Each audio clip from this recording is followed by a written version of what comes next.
Welcome to A Woman's Brew, where women talk about beer. In today's episode, we're joined by Solvay Society to chat beautiful Belgian beers. I'm Joanne, and this is Tori. Hello. And we're two beer-loving women on a mission to get more people drinking and talking about great beer. Come join us.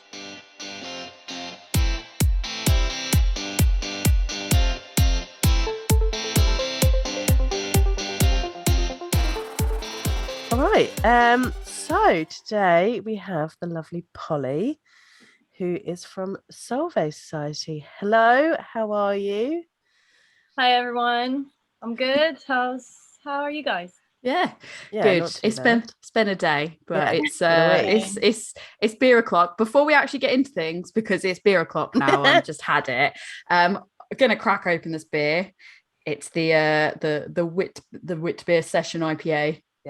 From you guys. So I'm gonna crack that open. Normally I go more hardcore. People that listen know that we normally go more hardcore than this. We're sticking to one beer. I've got to do a drive tonight, so it's just, lame today. Not happening, but I am needing a drink, so going for it. What do you have? So I decided to drink something a bit more special. Ooh, for the occasion. I got back from Belgium 2 weeks ago, obviously with the luggage full of beer. Yes. And I'm drinking a gin sour ale.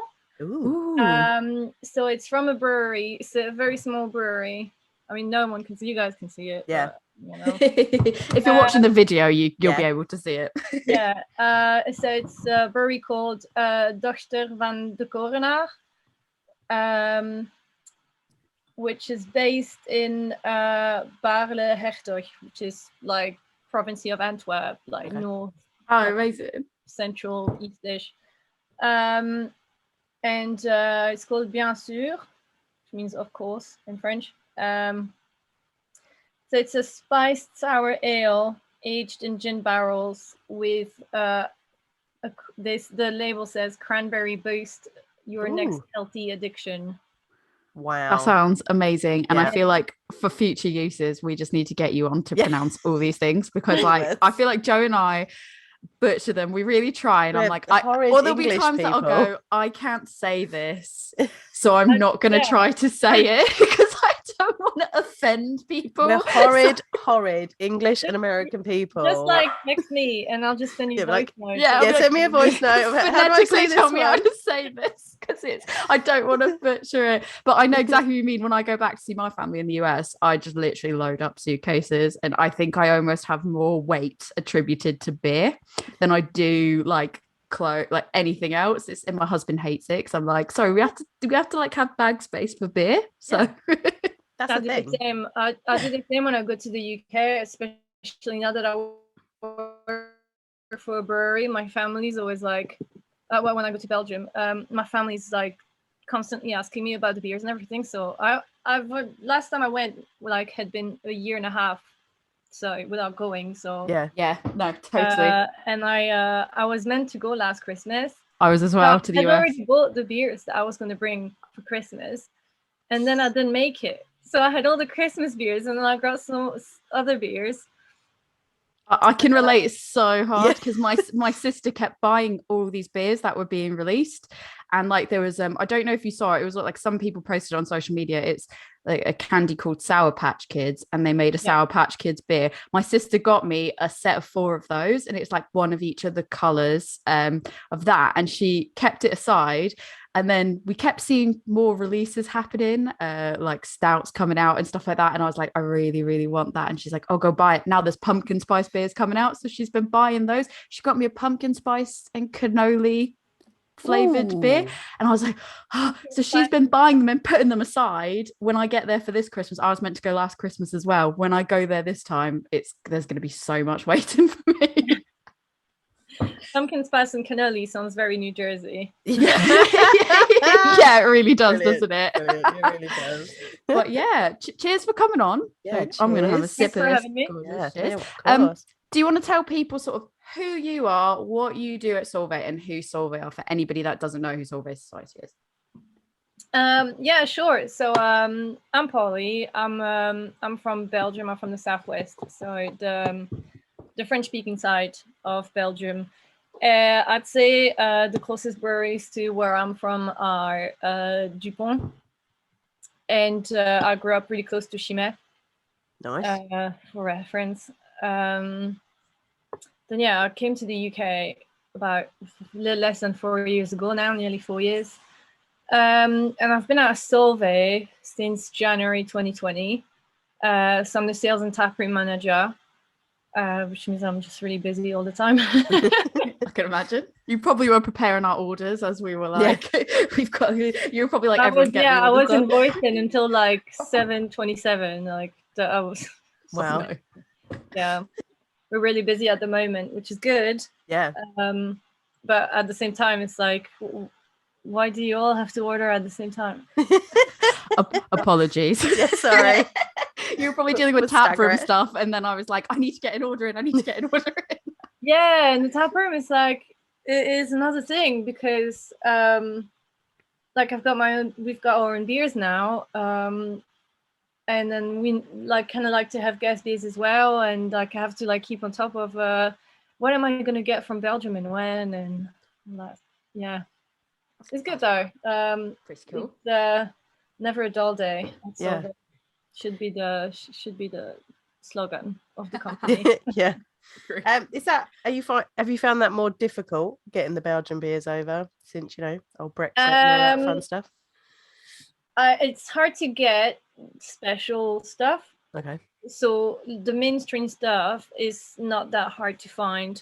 It's a little more expensive, but I feel like being from Belgium and running a Belgian brewery and tap room, I don't want to have just the mainstream stuff in the bar. Yeah. And so I like to get like beers that you wouldn't find anywhere else, or that people don't necessarily know. So it's been a bit harder finding nicer things, but generally it's okay because I work with 2 different distributors, and so I can sort of find what I want here, and then if they don't have it, I'll try the other one and kind of swap. And during the Euros, because we showed the football at the taproom, we had a lot of Belgians come, and like I constantly kept asking them, what's the beer that you're missing that you want? And that wasn't too hard. Like some weren't too hard to find.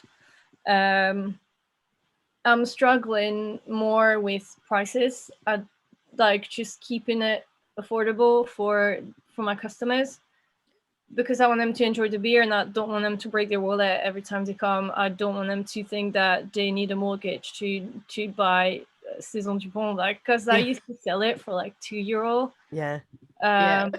So having to sell it here for £6 is really painful. Yeah. That's got to be the difficulty is when you know like how much you're used to getting it for, being like, for those people that also are aware, they probably look at it and go like, oh, that's so expensive. Then you've like, because not everybody might take into consideration like the import fees and like everything else that you've got to do to be able to offer that and make it profitable enough to actually continue to do that. But yeah, I imagine that's probably like everything's gone up.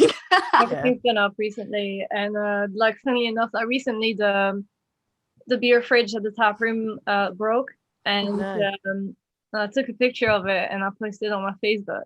Does anybody know someone who fixes a fridge? And then all my Belgian friends commented, oh my god, £7 for Orval.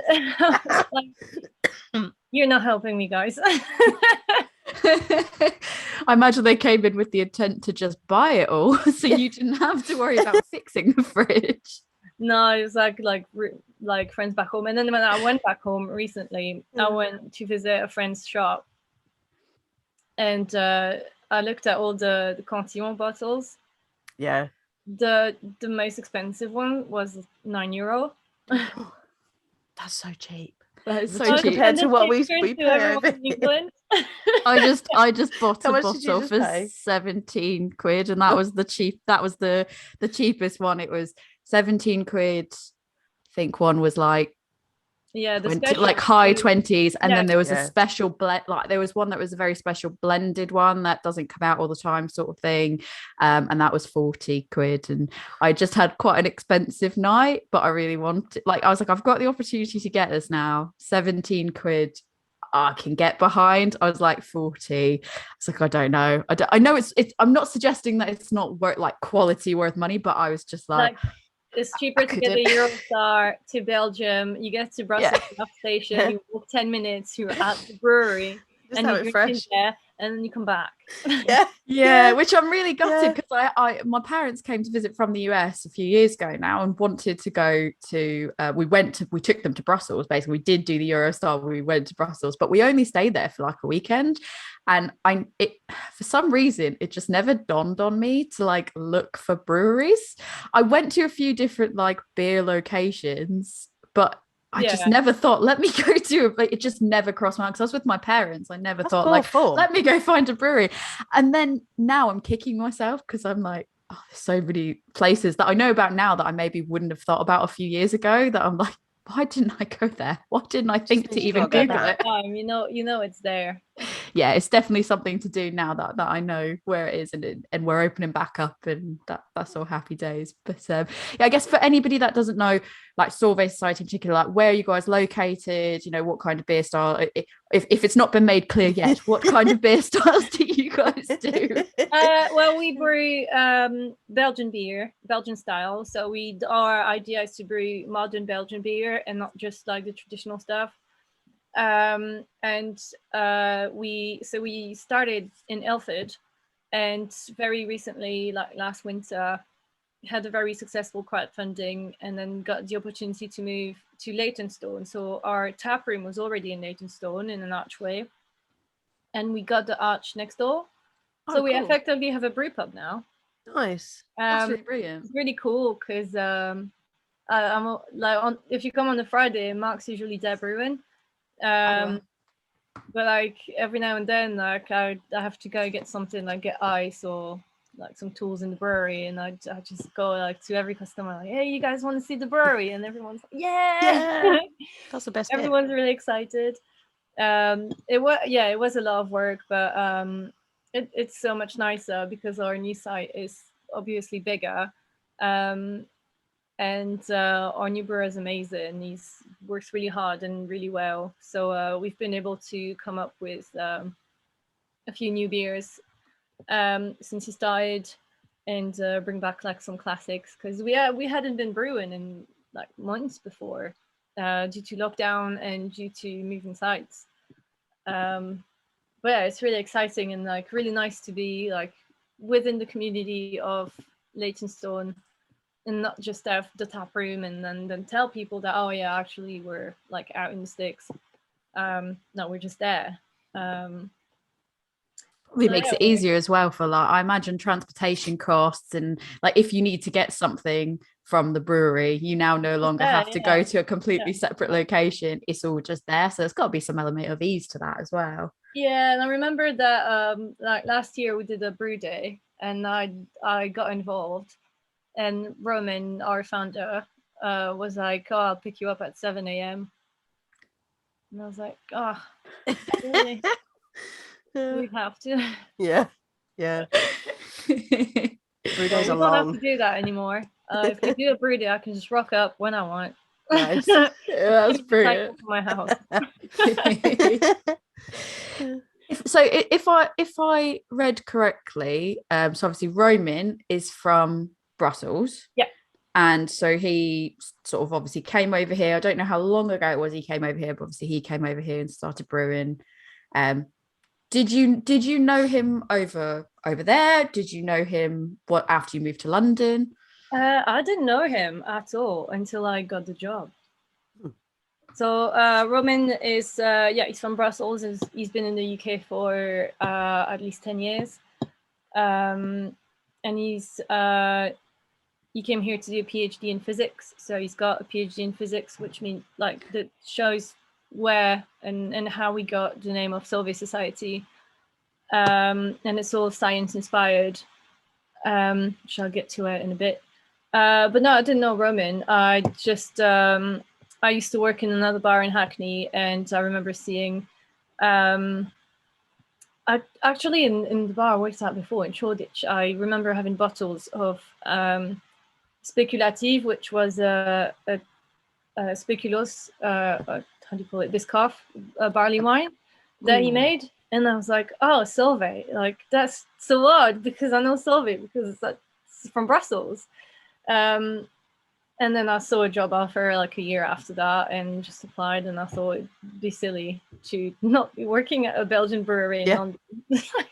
Oh yeah, that would be I feel like it's a very perfect opportunity for you.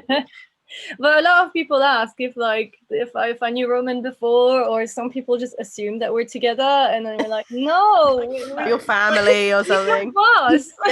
Yeah, well, I was more asking because I was like, well, I didn't know when you had said that you'd been here, 4 years. I didn't know if it was a case of like you had sort of met him and then sort of come here for the opportunity of working here. If it was anything, it was definitely not like all Belgian people must all know people each from other. Brussels know everyone, right? Like everyone from No, there we knows didn't. We each didn't know each other. I'm not even from Brussels, so other. No. But yeah, I didn't want to be like, yeah, everyone knows each other. It's fine. It is a small place, and like we probably have friends in common without knowing. Probably, yeah. It is a smaller world than you realize. But yeah, no, that's it. I was just asking strictly because I was like, oh, quite interesting. Yeah, but yeah, so that's quite cool that you were like drinking their beer already, and then just seeing that and you're like, oh, I know them. Yeah, then I needed a new job, and then I saw it, and I applied, and then it just started working, and then like pandemic happened.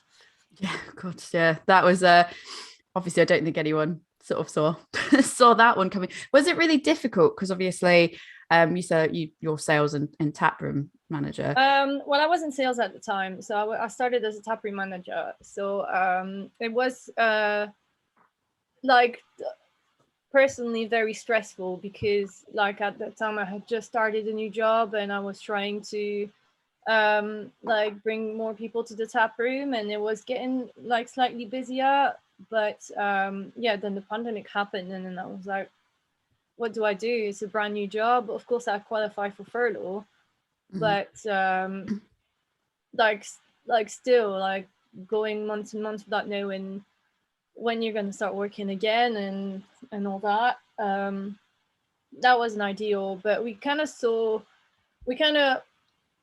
like predicted that the lockdown was happening because Belgium went in lockdown 2 weeks before England. Right, and okay. I remember when the day that they were that they actually went into lockdown in Belgium, I was getting tattooed, and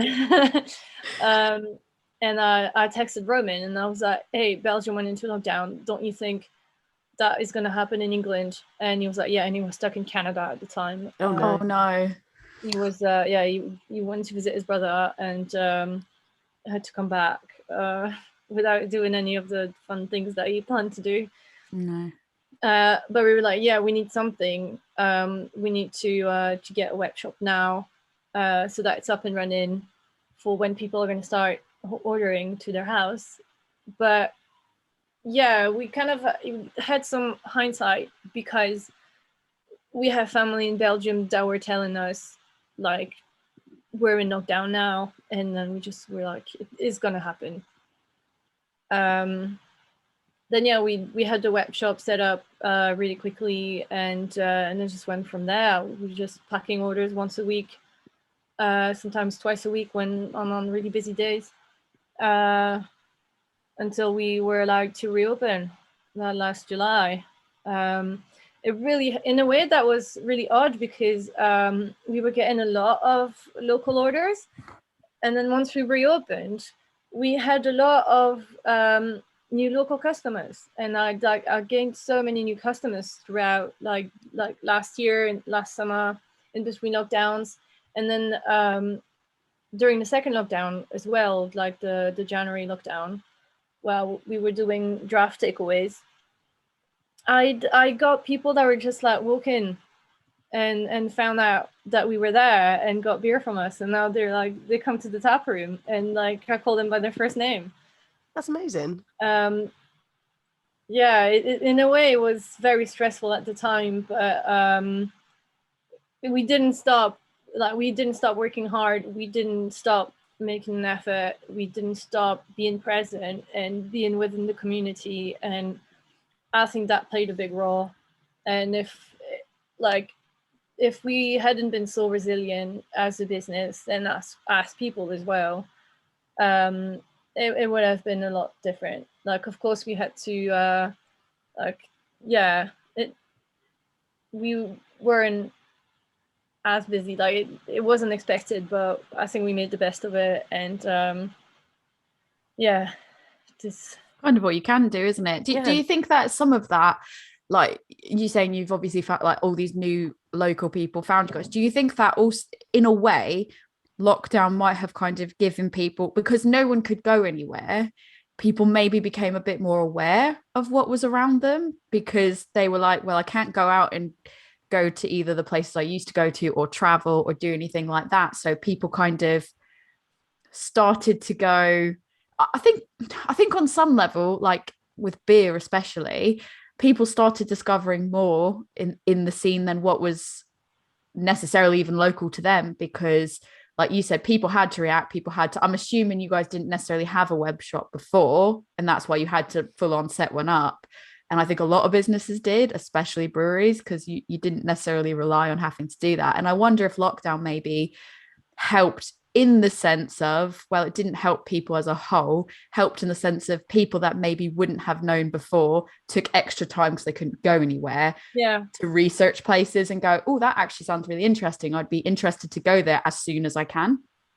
I think that happened. Obviously, there like a huge mentality of stay local and look after your local businesses happened, which led people to discover what was around them.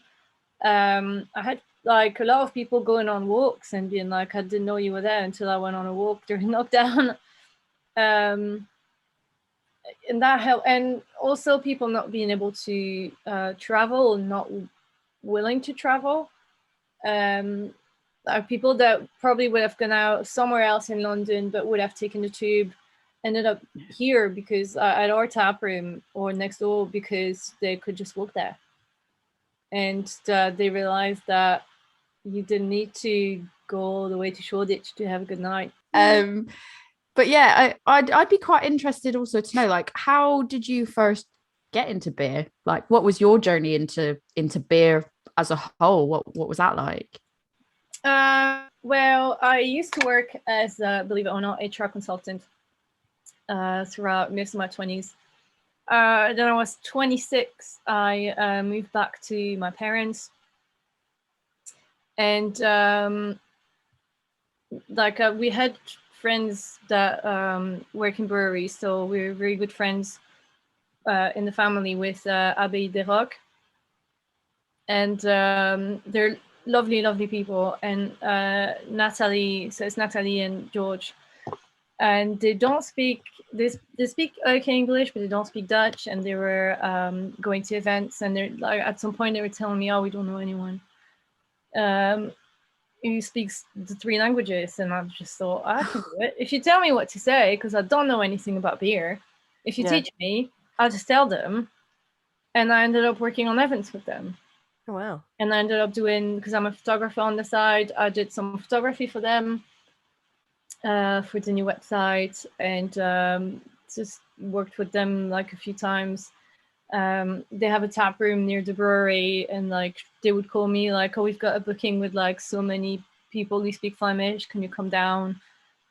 Or, you know, little things like that. And I just learned about beer by just translating what they were saying. But I didn't know much about beer before, and so I just drank the beer, and I wasn't really interested. And then, like, just by learning how it's made and why, and like tasting different beers, I just got into it. I worked for another brewery in my hometown called La Banchoise. And same thing. They taught me a lot more than I thought I knew, and I got to England.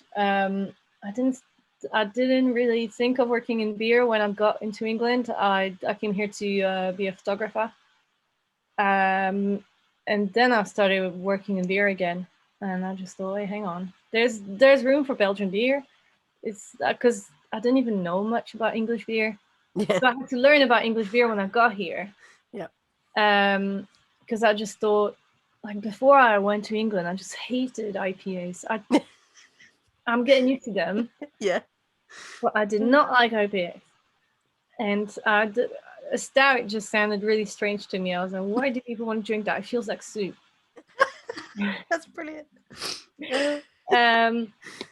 But I just got to work in a place with a really nice team that like taught me a lot, and then just went on from there. That's so interesting. Like it's also really interesting to hear the perspective of someone that maybe wasn't necessarily surrounded by like IPAs as the beer option.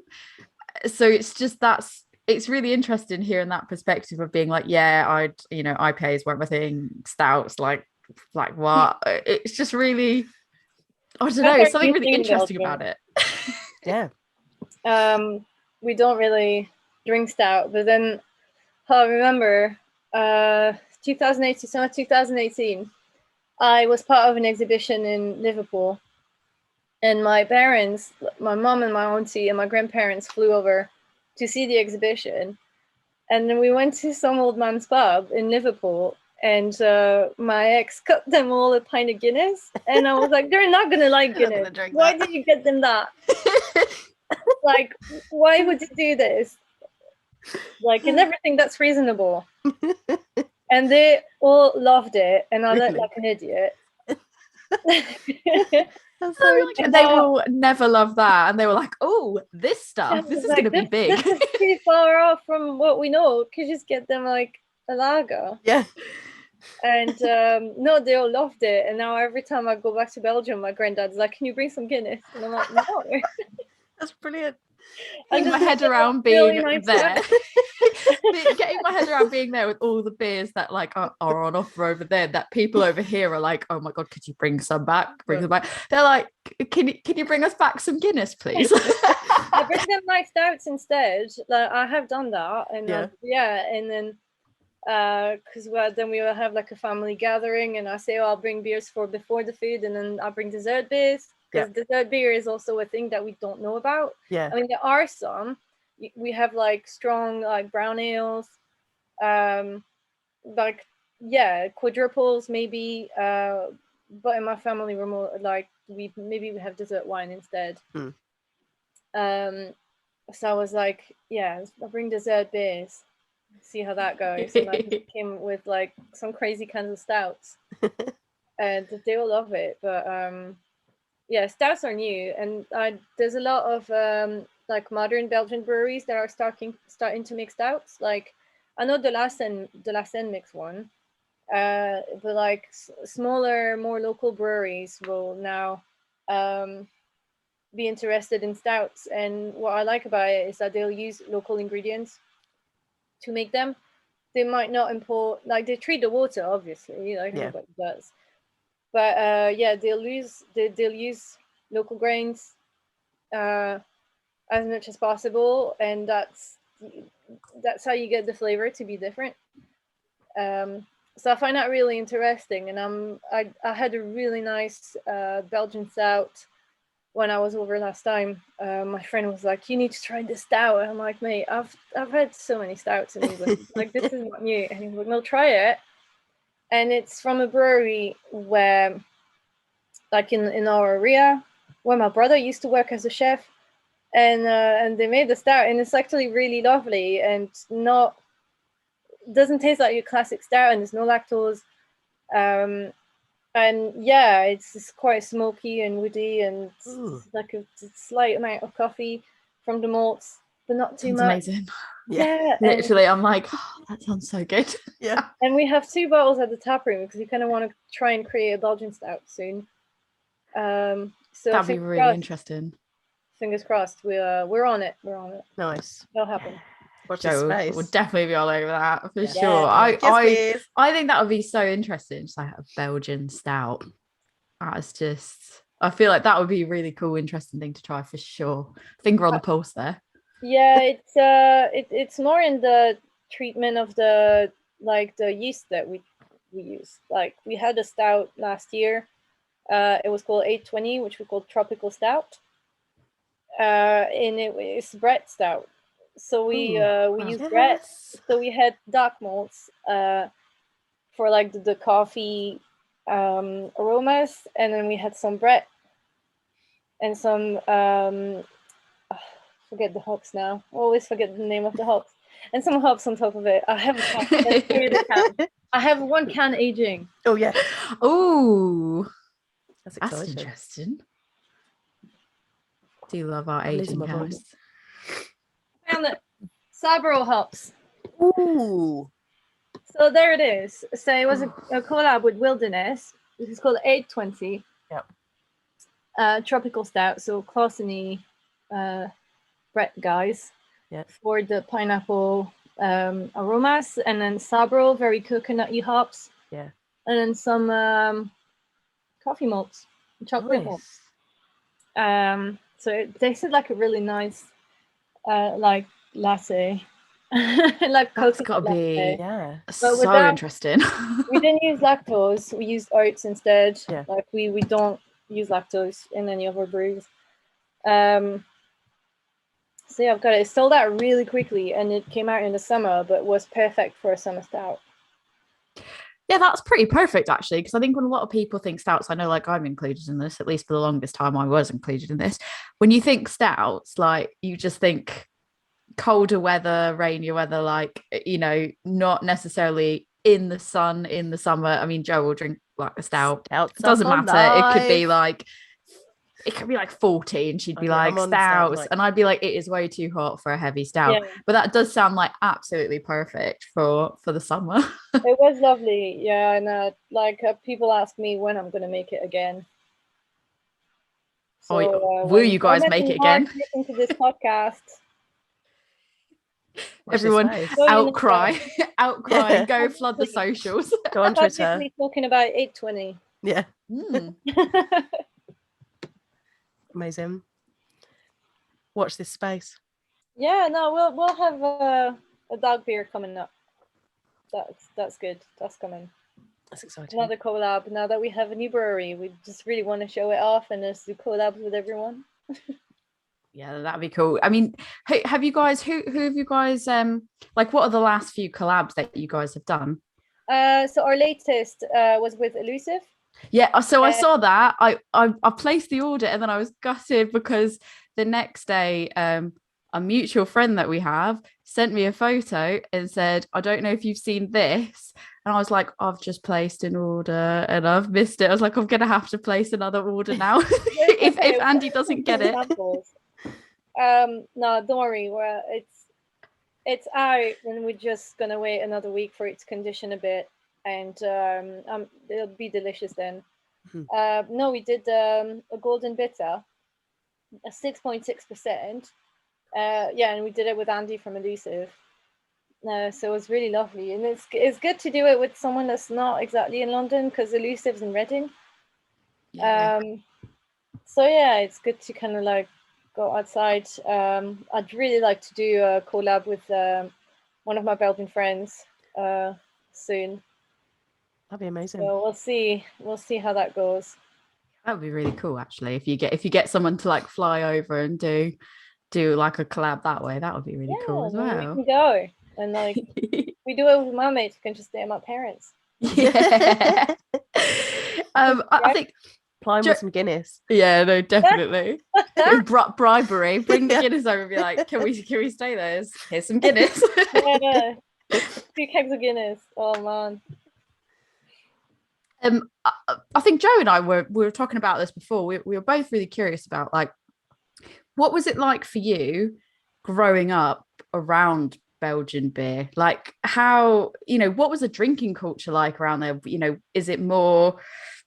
Is everyone drinking beer, or, just it would be good to hear that point of view, I think, because not many of us would know. It's different than in England. I think the difference being it's a very social thing. So it's not a thing to like us Belgians to be getting pissed on our own. We like have alcohol at home to share. So like in our like I know my family and in other families or whoever I visit, there's always special beers in the fridge for when we have friends over. But generally, like Belgian beer and like stronger beers, especially, are made more to enjoy with friends. So yeah, we do occasionally like get really drunk on like triple, but we also like don't really do that with that idea in mind. It's more like it just happens if you're lightweight. But beers will get you. yeah, it's more like we want to enjoy the beer, that like we want to drink something that we like, and enjoy it with our friends. And we always have food with beers, like so even like afternoon drinks or whatever, you get like some little bits of cheese, or like some snacks. It's never on its own. So like when I got here and like we were having like pints like the size of my face, and I was like, and I have to pay for the snacks as well. Yeah. This is mental. You were like, when are the snacks coming out, guys? And then they're like, you've got to go order them, and you're like, excuse me. Excuse me. Like, sir. Yes, sir. Where's my cheese? It's literally like I remember going into like a bar in Bruges and getting a beer, and this plate of cheese comes out, and I'm like, "Are we paying for that?" I mean, I will. But like, oh, I don't have to pay for this cheese. Amazing. I was gonna say, conversely, I remember it being like that and being like, cheese as well. It'd be like abbey cheese from the local. Right, amazing cheese. So like get the cheese that matches the beer that you're drinking. Like if you're having maretsu, they have maretsu cheese. Yeah. But yeah, it's more like drinking's more like a social thing. So yeah, we get drunk. But if we really go out in the idea of getting drunk, we drink lager. Like we're not going to drink special beer. See, that's the difference, isn't it? You have special beer. We have halves. We don't have pints. Yeah. So yeah, I'd rather personally have a half and then more, and I spend the same amount of money. Yeah. But having a pint is like when you're like in a social situation where you have a pint and you're just chatting with your mates, and then you have half of it, and then the next half is just warm. Yeah. And flat. Yeah. And so I don't really care about pints much. And I've had people in England asking me for pints of like tritium, that's our triple, and it happens really often that people are like, can I have a pint of tritium, or can I have a pint of sour? I'm like, no, you're not having a pint of creek. No, because it's going to be warm before you finish it, because it's like so full in flavor and so unusual, and also it's full of wild bacteria that you're not used to, and you don't want a pint of that, honestly. And those would be the same people that would then the second half of the pint go, I don't like it. Yeah. And it's like, I liked it at first and now I don't like it anymore. Exactly. And it's like, because you've had like too much in one go, you need like little bits of it. And I'm the same as you. I'm definitely like, I would rather have more but have half pints, because you're right, you can get through a half and have it still be fresh, versus when you have a full pint, sometimes depending on what it is, it can just, and like you said, when you're having conversations, it can just be too much. And then I have been in those situations where you get to the bottom and you're like, oh, it's a bit not great now. It's such an advocate for smaller measures, absolutely. Yeah, and with sours, especially Belgian sours, it works on your guts if you're not used to it. Yeah, I don't recommend it. Don't need to drink the whole of that 750 bottle of Canteen all at once. Do it at home. Yeah, at home. Share it with people. That's it is. I got the 750ml bottle and I was like, this is a sharer because I'm not going to sit and drink 750ml of this by myself. Yeah, those bottles are sharers. Like, who has 750ml of tequila by themselves? I mean, I feel like there are people that do. Yeah, check some of the beer forums on Facebook. Like there are people. I think some people do, and then complain. I just don't. I don't like. I like sharing it. For me, yeah, they're like, oh, I got food poisoning. Like, no, you're like, no. For me, I like sharing because I find I've said this before, like in conversation with Joe and probably on the podcast. I don't know. I find that especially big bottles or even not big bottles, if there's something special, I would actually, even if it was 330ml, I would rather share that with somebody else and have that shared experience where we've both enjoyed something really good than have one all by myself. Because I think it's all about sharing and sort of sharing that experience, having the conversation, talking about it, than having it by yourself. Like I think it's definitely better to share it with somebody else. Yeah, I think so. And like I don't really go to the pub by myself either. I find it really awkward. Yeah, I'm the same. Like I also be thinking, this person I'm with isn't drinking anything special, so I'm not gonna go crazy. Yeah.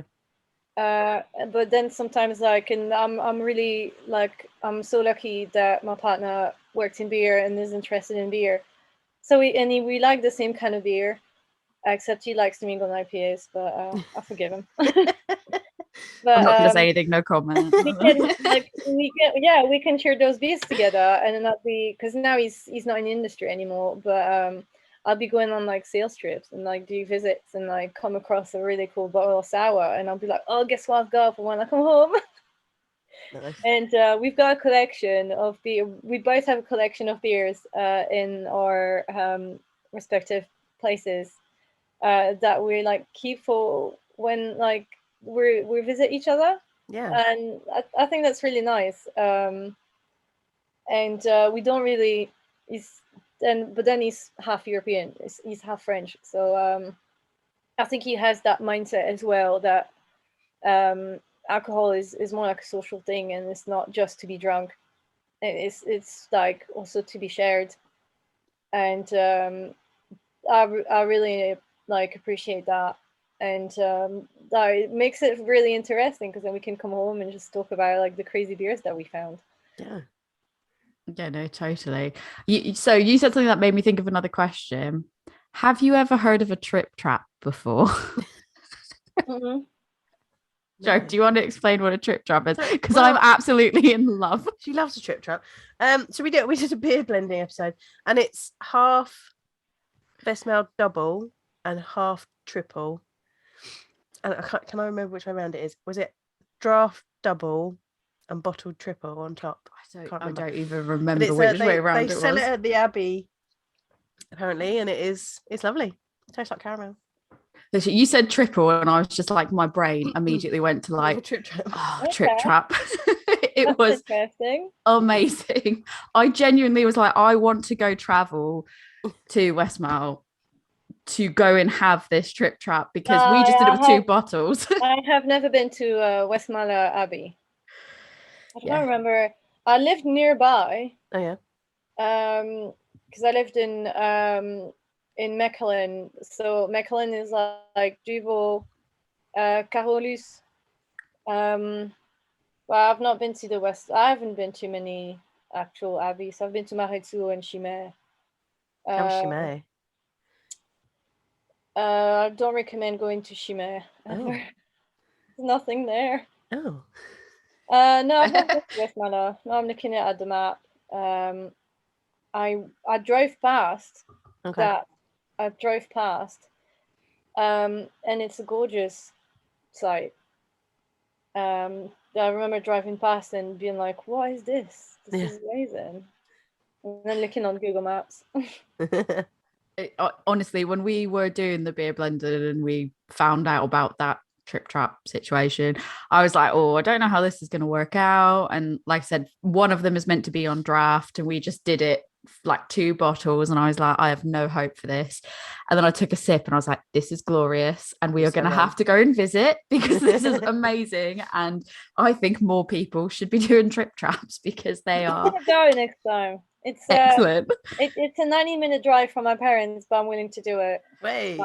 I think you'll have I've got a feeling deep inside that you won't have regrets. You definitely have to do it. I've never been, but I can just tell it's going to be a really great place to go. And you have to have a trip trap and tell us how good the trip trap is. Yeah, so it'll be my boyfriend's first time in Belgium, so I might as well give him the full experience. There we go. Yeah. Yes, definitely. That's like a really good way to justify it as well. Like, we've got to go. Sorry, it's your first time. Yeah, he's gonna listen to that podcast and message me and be like, "Are you crazy?"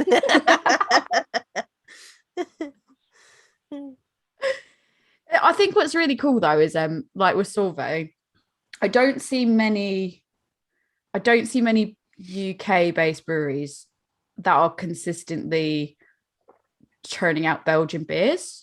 So, I mean, out of curiosity, like, is there anybody else in the market that you would see as a competitor? Or do you think that you guys are kind of just unique in what you're doing, and you obviously you do what you do well? But who would you view as a competitor? Is it all? I don't really see any competitors. I don't think about if there was any. I wouldn't really think about them that way. I'm not out there to look for competitors, just in general, because we're such a small brewery, and I just think whoever's out there, whatever they do, it's better if we're friends and we work together. There are a few amazing breweries that bring out amazing Belgian styles, like Burning Sky, Duration, on the top of my head. I know Exhale did a few like Belgian-inspired beers that were really lovely. Or they do like a lot of like wine hybrids. So yeah, there are some breweries that have kind of our vibe, like Bohem. They're from Czech Republic, and they brew Czech beer in London, so it's kind of like us. A German craft brew German beer in London. But I think like the fact that we exclusively do Belgian beer makes us niche enough to not have to worry about competitors, and to be like, we're different enough and everyone else is different enough from us and from each other, and that gives us more room to work together instead of constantly think of what the other one is doing. So yeah, but there's many breweries that brew amazing Belgian styles, and I like to try them all. I had a night at Brew London where I did every stall. I was like, this sounds Belgian, I want to try it. And I will give you criticism because I'm drunk. And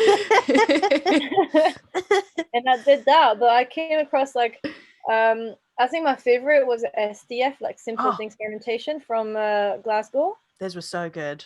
And they had a cherry saison that was a blend of a saison that was too hardcore and a wheat beer. And oh my god, it was so lovely. I was like, have you got kegs of it? I'll order them now. He didn't, which was a shame.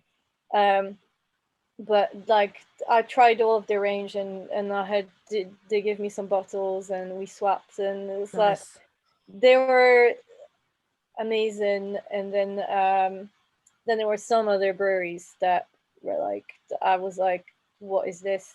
I was gonna say, because you must be extra like critical. How dare you call this a creek? I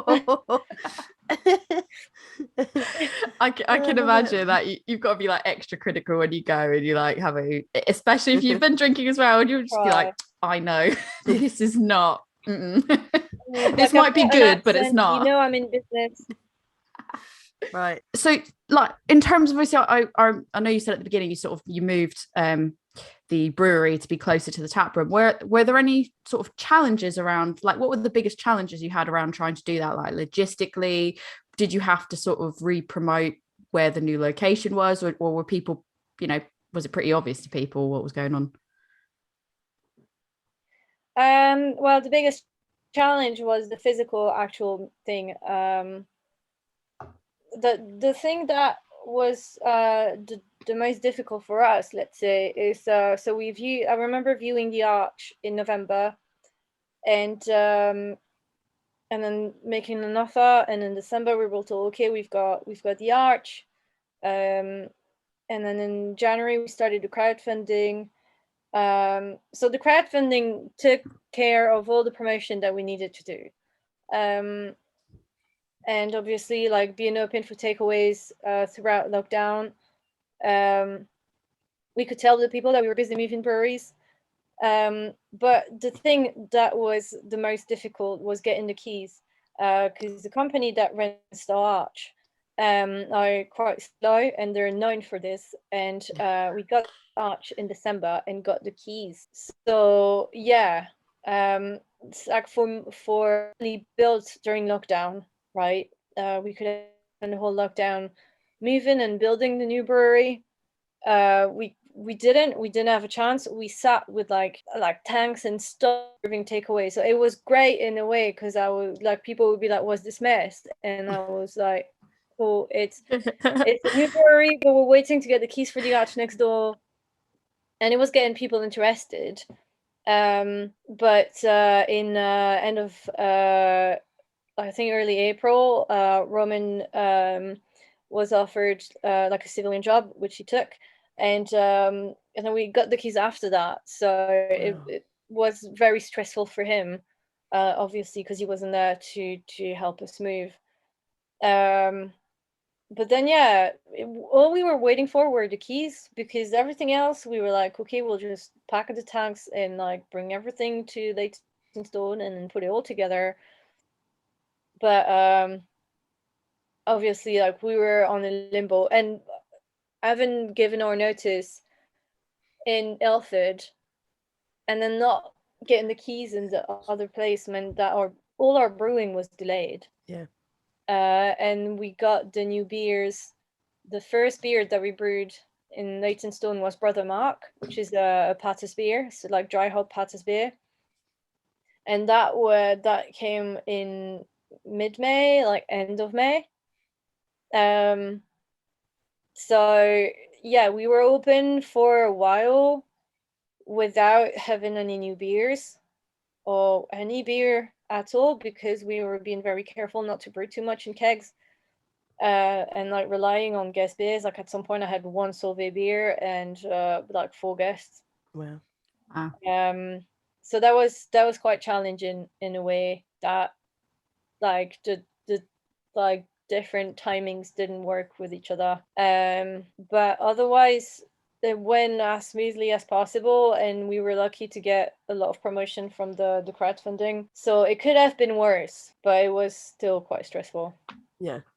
Imagine frustrating as well, like when you're down to having only one of your beers on and people are coming in and they're like, oh, I was wanted to try your beer, and then you've got to do the whole like, we're in the middle of a move and you've got to go through, you've probably had to tell people so many times, like, it's because we're moving and there's logistics, and just must be frustrating from your standpoint of having to explain it. And it was like, at some point I was like, I'm gonna need to reopen the tap room, and this mess is still in there. Like, I can't do it. I can't possibly reopen. It's not safe. Like, I had to like climb up on top of things and pipes and stuff. People couldn't really get to the fridge. Like, it was okay, because like at first in April we reopened with like outside seating only. So I had the mess like inside the tap room as an excuse to like not let people sit inside. Nice. But and moving the actual brewery, without Roman being there, that meant like losing. Like, of course he was helping. Like, he's great support where he is, but like, it was like having to move Roman stuff without him, even with his instructions, was quite stressful, because I was like, I don't know what anything is. I'm happy to help, but yeah, it was yeah, very so I was such a nervous wreck the whole time. I can imagine, because it's not even your Yeah. stuff. So if something happens, it's like it's not it's Yeah, yours as far as you work there, but yeah, it's not yours. making It would be sure. like if someone said to you, I'm moving house, can you come? I'm not going to be there. Could you just move some boxes for me? And even if they tell you what to do, it's still a fact. If it's somebody else's stuff, they're not there, it's got to be Yeah. extra stressful. Yeah, well, in the end we managed, and that's good. And I'm so glad it's like that. Like our team works really well together, despite the situation that we were in, and at least now we've got our brewery built. And then we had like issues with getting parts built and sent. I remember some parts were not built properly, and then No. like it wasn't coming, and if we didn't have this one part, we couldn't be brewing, and so we got a big delay, thanks to the landlord. Oh no. But I think it's quite good for people to hear kind of what you guys have gone through to get to where you are in the situation you're in now as well, because I think it can even bring a wider appreciation, because the logistics behind moving a brewery, for example, are not something that people think mad. about. So It's insane. I moved offices when I was HR consultant. Yeah. I moved the whole office from one side of Brussels to the other, and even that wasn't as bad. Even that wasn't as stressful. And I had a whole team behind me, but I had a lot of like really like grumpy employees that didn't want to go anywhere. But moving brewery, like yeah, would not recommend. No stars.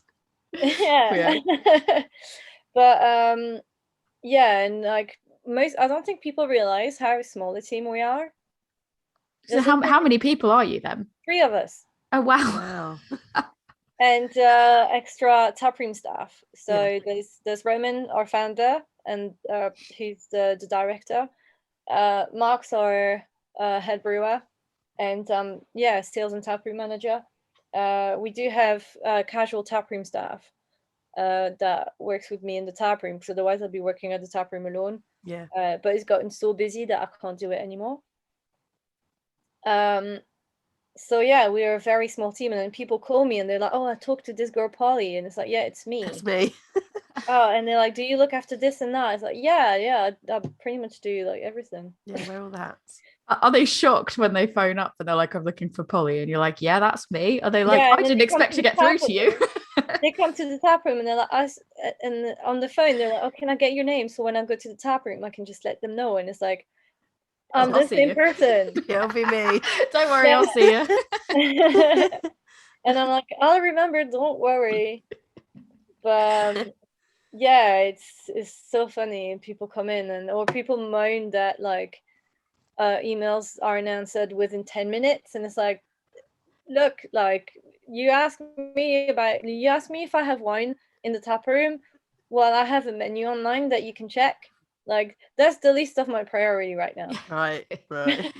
I think that's so crazy, because I think I work as a project manager in IT, and I think if someone sent me an email about a project that something was going on and I didn't respond in 10 minutes, I would be like, of course I'm not going to respond in 10 minutes. I'm getting a whole bunch of busy. emails. Like, do they think that you're not getting a whole bunch? Like you must get even more, because you're going to get all these inquiries and everything else like that coming. You've got to manage sort of this wider scale of emails and orders and taproom stuff. Like, of course you're not going to answer in 10 minutes. It's not realistic for a human being to do that.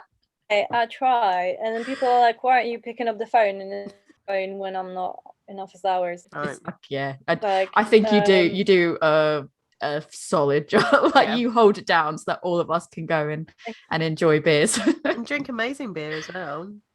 I finished mine. Like, this was really, really nice. Yeah. no, I'm glad you like them. It's really sessionable. I really, I love it. I've got these other two. If people are watching the video, they'll be able Yeah, to see. they're in my I'm not going phone. to try to.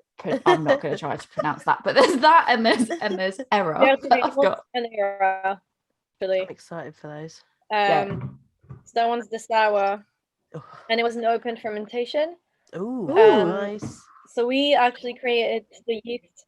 So it's called Bière du Hainaut because we brewed it in Ilford, in Hainaut, and we let the wort hang out in the open for the night, so the yeast was created with the bacteria in the air in Hainault. Nice. But that style is said to come from the province in Belgium, Hainault, same word without the L. So we like did a little pun on it. Nice. It's also where I'm from. So it's your beer.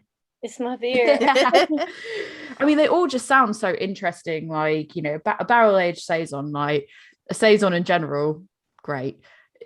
Barrel age it as well, and I'm like, yes, into this. But then, yeah, golden sour ale just sounded great, and I think even like the wit beer and the session IPA mixed together is just brilliant.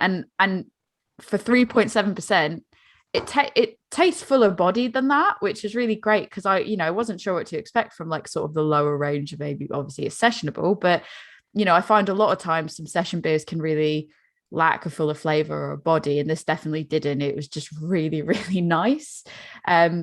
Which I mean, I was thinking on it, I've never really seen a wit beer mixed with any type of IPA. Is this something that, did you guys see this before, or was there something that inspired you to make this? Or I'm not sure how. So I think the idea behind superposition is that we wanted something light and sessionable that's not a typical pale or IPA. And also like with the idea of brewing modern Belgian beer, we thought, why not brew a wheat beer, which is like a very classic Belgian style. But a wheat beer in Belgium is going to be like 5 or 6%, and then we were like, okay, well, let's do a session one.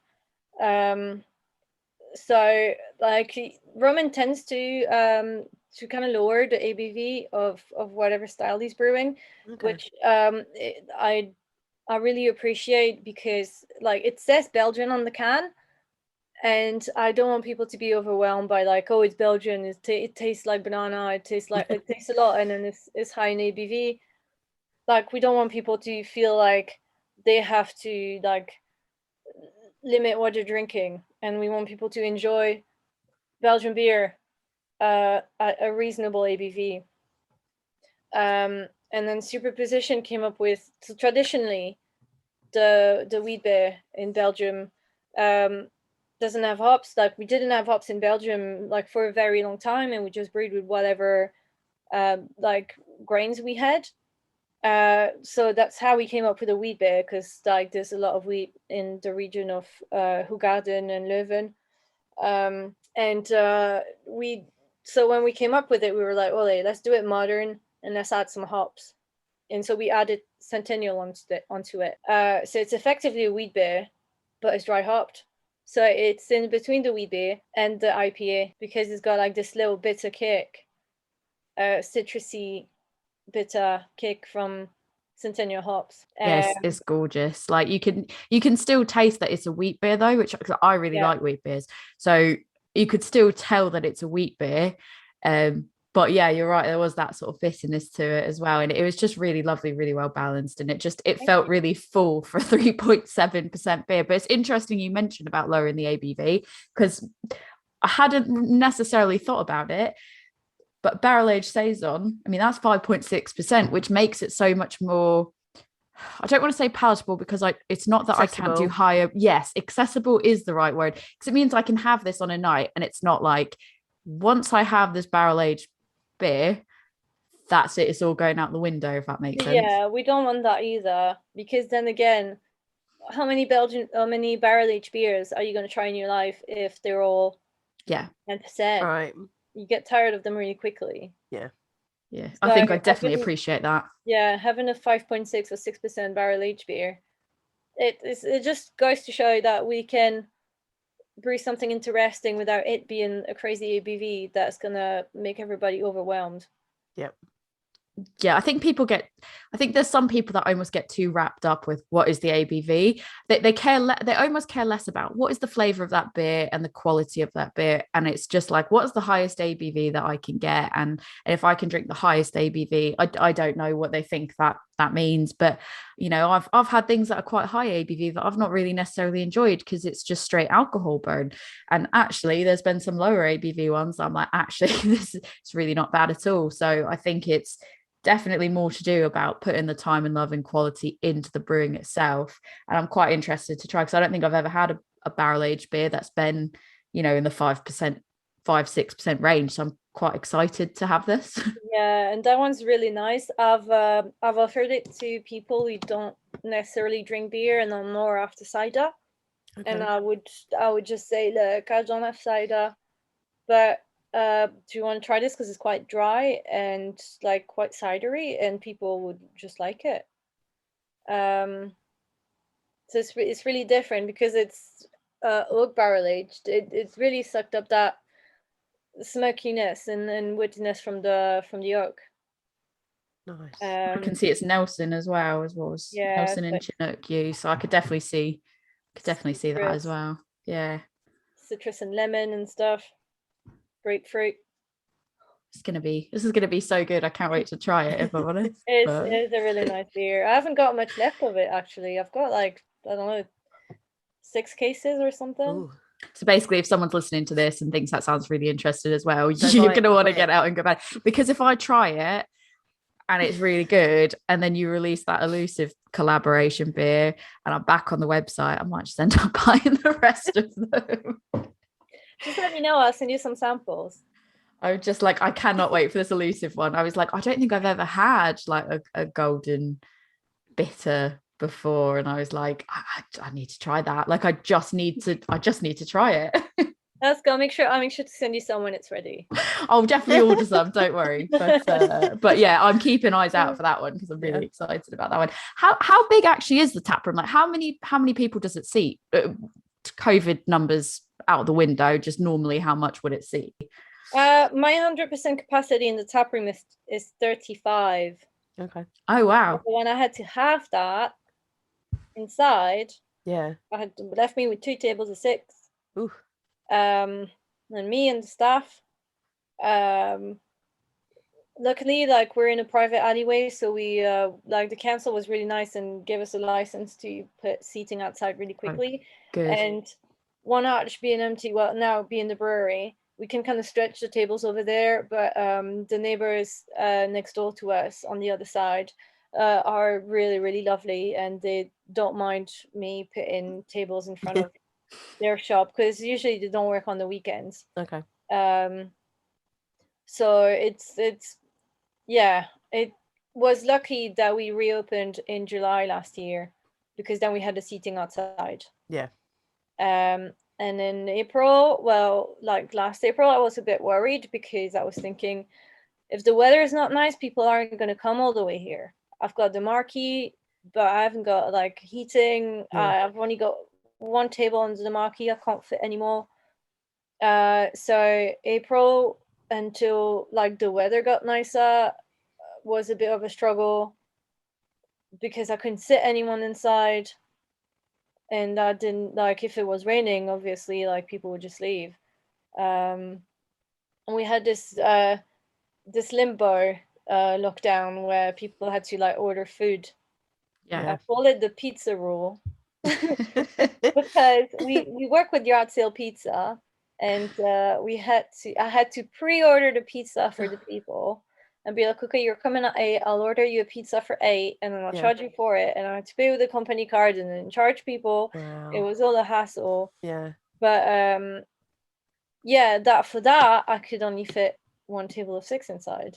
Oh, that has to be so difficult, because it almost makes it what is more financially feasible, to shut shop completely, or to open for such a small quantity. That's got to be a really difficult decision to make, because as much as you want to stay open, there has to be some level where you go, we want to stay open for the people, we want to be, working, but also how financially viable is it to only be able to fit 1 table of 6? That's got to be really difficult. Well, we had to reduce our opening hours. Obviously, we used to be open on Thursdays before the pandemic, and we stopped doing that. And now, especially that I'm doing sales and tap room, I can't be doing sales and work at the tap room. I have 3 days of sales in the week, and then so I have Tuesday, Wednesday, Thursday for sales, and then Monday eventually if I get an order, and then I have Friday, Saturday in the tap room, and on a Sunday someone else covers me at the tap room. But yeah, we did have to reduce training. I can't sit anyone inside. What's the point? Yeah. I would still come in and do takeaways, but yeah, like all of us in the team are like, we're just trying. We're open because we want to be present, but at the same time, it's costing the company a lot. Just to show our faces. Yeah. That was quite frustrating. Yeah. And we'd be like, we just want to go home. It's cold. We want to go, and we had to keep the doors open. So yeah, it was we had to be very creative and very patient. But then our team is pretty good at that, and like running a business in lockdown made us like a lot more resilient than we already were. So yeah, that's a plus point, I'd say, but I wouldn't do it again. That's definitely a 1 star. No more lockdowns. No, but I think that's all the more reason why people should go out and support whenever they can now. Like if they're passing by your way or in the area, or know they're planning to come to London at some point, it's all the more reason why they should go out and support, because like obviously you guys have worked so hard to continue to, you know, like fight that fight to stay open, to be there with everything that was thrown your way. And I think like I know I wanted to go visit you guys before. I'm not very far away. I'm literally over by Elusive. I'm not massively far outside of London, and I wanted to visit before. But pre-pandemic, I think everyone thought there's more time. And then it's just there's never enough time. So now I'm like definitely gonna do it now. Do you guys do like brewery tours or anything like that, or is it? Well, cool. if you decide to come over, just let me know, and I'll give you a brewery tour, and I'll do a tasting. Nice. I'm actually going to start brewery tours. I don't really have the time for it because I'd have to leave the tap room and like visit in another arch. But I'm going to start offering like Belgian beer tasting. Nice. Joe, we're going. Yeah. We're in. And it's because I did a lot of tasting sessions at like this other place I worked at. I don't like to say their name, but anyway, I would do a lot of tastings, and so what I'm going to offer in the tap room now is just a Belgian beer course, where I'm just going to talk about each Belgian beer style, like how beer is made, who we are, each Belgian beer style, and give them the Solvay beer and tell them why we brewed it this way. And I'm going to have my first on Saturday, actually. So I have 2 people coming. Because I did a session in the beer shop in Nunhead, and it went so well, and I thought I could do this in the tap room, right? Amazing. And so I've got cheese today. Yes, cheese. I went to Borough Market to get some cheese from Drunk Cheese.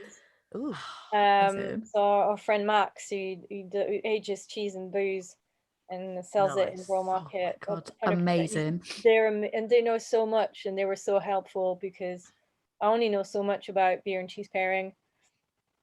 But so yeah, I'm going to offer a Belgian beer class with some cheese, and just go through every style, and then the history of each style, and why Solvay brewed it that way and everything. So that's something I'm going to start doing in the tap room soon. That is brilliant. I think if anyone's interested in that, they should definitely be looking into that, because if you want interesting beer, cheese, drunken cheese, like what else could you want? Yeah, I know Joe and I will definitely come visit.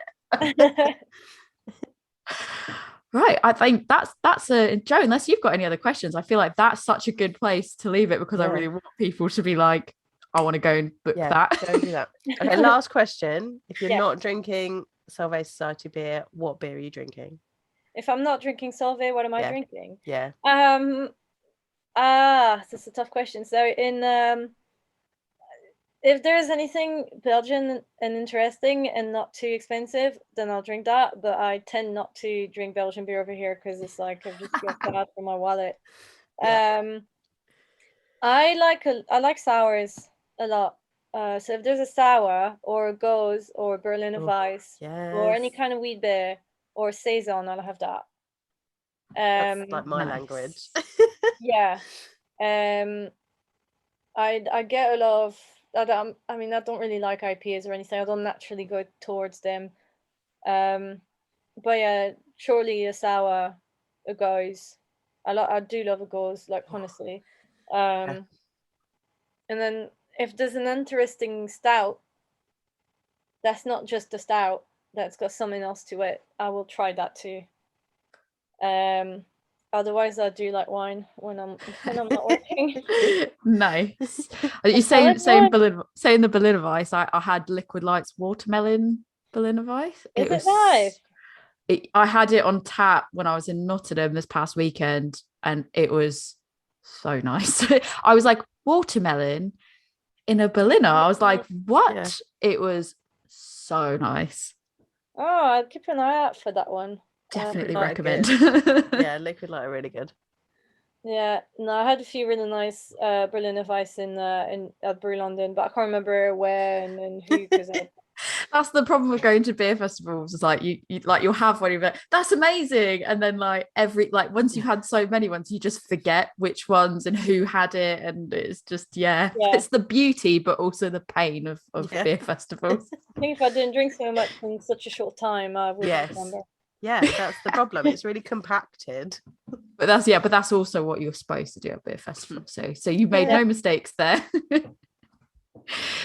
Before we go, is there anything you want to promote for yourself, Solvay? Where can people, find the brewery? If you want to say where people can find you, feel free to shout anything out now. I think we're good. I'd say just to be sure. So Solvay Society.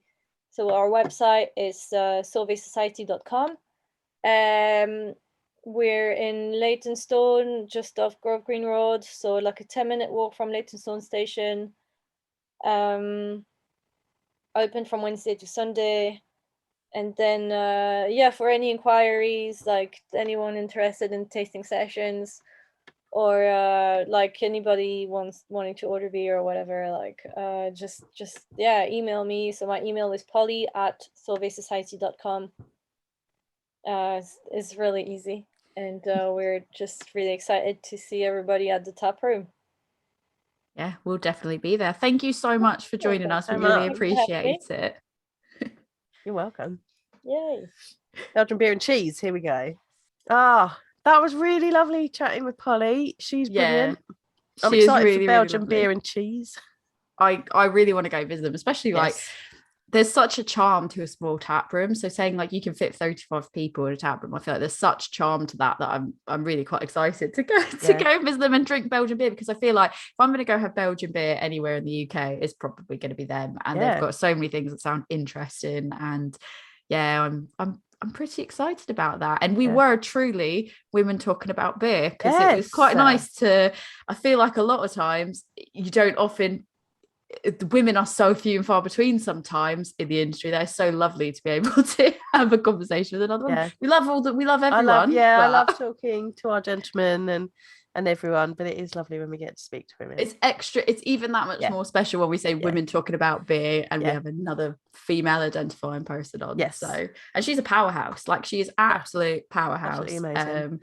I think we intended to have her on early days and we just didn't get a chance to because of situations. So I'm really happy that we actually got a chance to get her on, and she's been lovely to talk to, and we really appreciate it. and I just want to say, for the record, I was not trying to shut Jo out. She is not well today.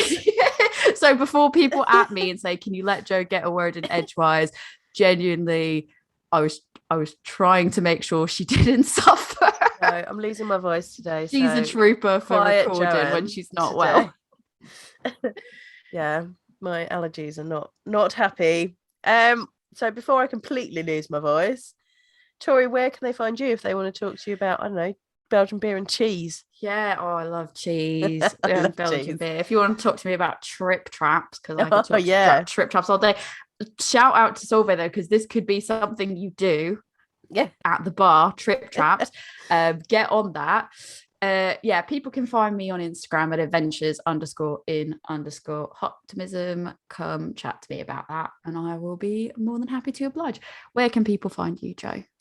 If you want to come and talk to me about Belgian beer and cheese, because I love cheese, I am a woman's brew on Facebook, Instagram, and Twitter. I tend to hang out on Instagram, or you can find my beer school, which is Love Beer Learning. We talk about different beer styles, including Belgian beers. That is Love Beer Learning on Facebook, Instagram, Twitter, TikTok, and Pinterest. I tend to hang out on the Instagram, so come and find me there. We also have a website, which is lovebeerlearning.co.uk, or you can email us lovebeerlearning@gmail.com. We will pick up emails for the podcast there. We will indeed. Now feel better, Joanne. Go rest up. I'm going to go drive to Wales. And until next time. Cheers.